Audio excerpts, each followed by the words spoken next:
Premier লিগে একের পর এক রেকর্ড করে সব ব্রাজিলিয়ানকে ছাড়িয়ে যাচ্ছেন ব্রেন্টফোর্ডের ইগোর থিয়াগো। গতকাল এভারটনের বিপক্ষে জোড়া গোলের মাধ্যমে প্রিমিয়ার লিগে চলতি মৌসুমে নিজের গোল সংখ্যা 21-এ নিয়ে আনেন এই স্ট্রাইকার।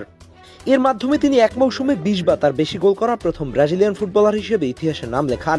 সুযোগ আছে প্রিমিয়ার লিগে গোল্ডেন বুটও জেতার।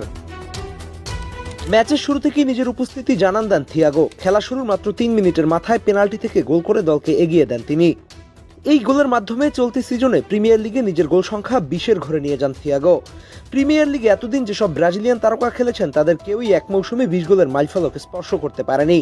সেই তালিকায় থাকা বড় বড় নামকেও ছাড়িয়ে গিয়ে নতুন ইতিহাস গড়েছেন থিয়াগো।